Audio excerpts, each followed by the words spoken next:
IVF कैसे करते हैं, ये प्रश्न मुझे बहुत बार पूछा जाता है।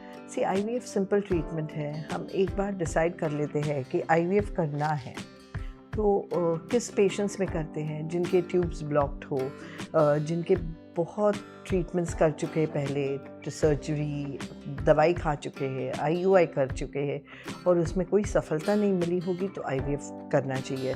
तीसरी चीज़ है, अगर उम्र ज़्यादा हो तो फिर भी हम आईवीएफ की तरफ मुड़ जाते हैं और वहाँ जहाँ पे हस्बैंड के प्रॉब्लम्स हो, सीमन काउंट कम हो या सीमन के प्रॉब्लम्स हो, मतलब वीर्य, उसके वजह से देखिए हम आईवीएफ करने जाते हैं।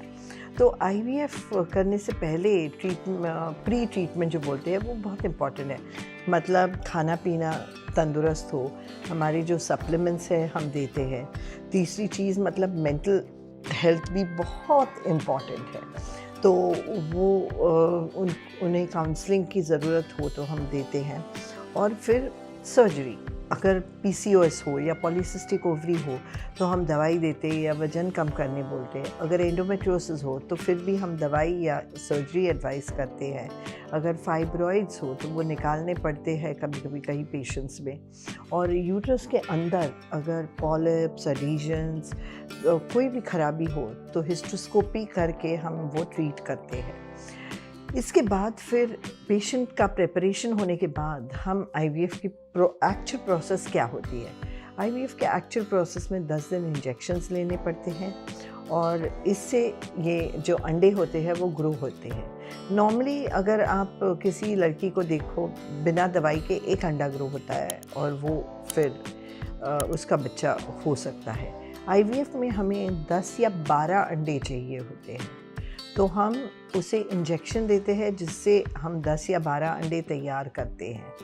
और फिर ये अंडे तैयार हुए हैं कि नहीं कैसे पता चलता है? हम अल्ट्रासाउंड या सोनोग्राफी करते हैं।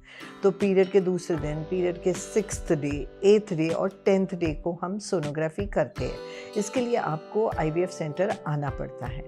और फिर उसके बाद हम एक इंजेक्शन देते हैं, उसे कहते हैं ट्रिगर देने के बाद 34 to 36 आवर्स में हम उनका ओवम पिकअप करते हैं। मतलब क्या, हम आपको बेहोश करेंगे, फिर सुई डाल के ये अंडे निकालेंगे।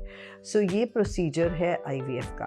फिर ये अंडे जो है वो लेके हम लेबॉरेटरी में रखते हैं और लेबॉरेटरी में एक डिश में ये अंडे और 1 लाख स्पर्म्स आपके हस्बैंड के एक साथ रखते हैं डिश में, और ये डिश फिर इंक्यूबेटर में रखते हैं।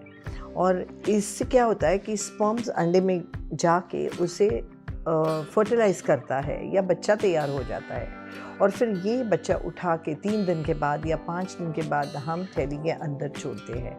ये है प्रोसेस। इसका 40 to 50% सक्सेस रेट है।